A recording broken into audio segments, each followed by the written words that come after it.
Hello guys, bersama lagi kita di dalam Alright Nopo Channel dalam segmen Suara Orang Kampung. Alright guys, so sebelum kita teruskan, jangan lupa tekan butang subscribe, like, dan share. Mari kita tonton berita panas hari ini. Oke guys, hari demi hari nama Azmin Ali semakin famous. Bukan karena sumbangannya, tetapi karena sikapnya yang membuatkan rakyat Malaysia semakin muak dan tindakannya yang tiada pendirian. Rata-rata rakyat Malaysia mengatakan dia melakukan semua ini hanya satu, yaitu kuasa dan jawatan.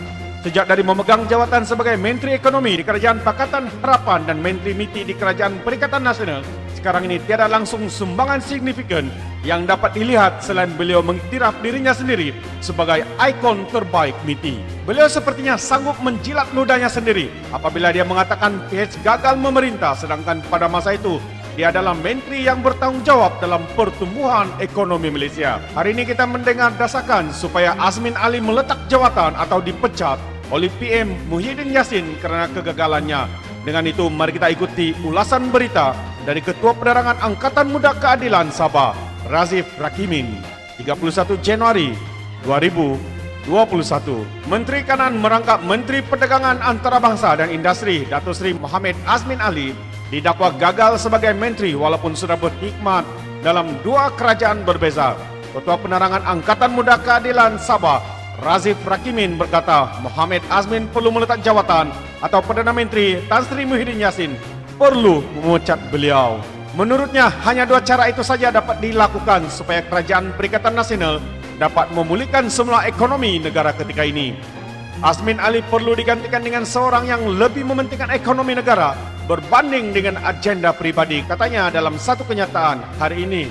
Tambah Razif lagi, banyak negara di dunia yang menghadapi krisis COVID-19 jauh lebih teruk dari Malaysia, namun berjaya menghadapi krisis ekonomi dengan lebih baik, malah tidak menghilangkan keyakinan para pelabur. Inilah berikan komen anda. Pelabur telah hilang keyakinan sejak Perikatan Nasional merampas kuasa dan kegagalan demi kegagalan kerajaan mengurus ekonomi dalam tempoh Perintah Kawalan Pergerakan, membuatkan pelabur menarik handbrake untuk melabur ke negara lain. Beliau juga Menteri Perdagangan Antarabangsa dan Industri, MITI dilihat tidak mampu membawa pelaburan, apatah lagi mencari inisiatif bagi membangunkan ekonomi negara. Beliau mendakwa sebulan selepas pelaksanaan Kawalan Pergerakan dilaksanakan tahun lalu, Mohamed Azmin ditegur oleh seorang pemimpin UMNO apabila berlagak seperti super ministry yang cuba membuat beberapa keputusan sepatutnya diuruskan oleh kementerian yang lain. Beberapa pemimpin UMNO juga menimbulkan kegusaran berkaitan kerjasama parti itu dengan Mohamed Azmin Ali apabila beliau dilihat seolah-olah terlebih sudu dari kuah dan hanya fokus kepada agenda pribadi beliau serta kroni dalam pengkhianatan. Sehingga hari ini beliau tidak diyakini oleh sekutu beliau dalam Perikatan Nasional, katanya lagi. Razif berkata situasi paling teruk dihadapi oleh Muhyiddin bagi mempertahankan kerajaan PN yang telah hilang majoriti dan berdepan dengan cabaran pandemik COVID-19. Beliau dibantu oleh Mohamed Azmin yang sememangnya gagal.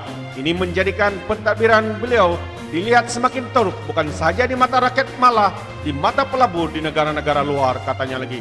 Jadi saudara dan saudari, Azmin dan pentadbiran Kerajaan Perikatan Nasional memang ternyata gagal. Kerajaan yang tidak punya majoriti namun menganggap mereka masih kerajaan yang sah. Jadi saudara, terima kasih kerana mendengar dan menonton video ini. Fikirkan, dan sebelum saya mengundurkan diri, seperti biasa peribahasa mengatakan, tapapun kangkap, dua tahun keinginan. Sekian, bye-bye.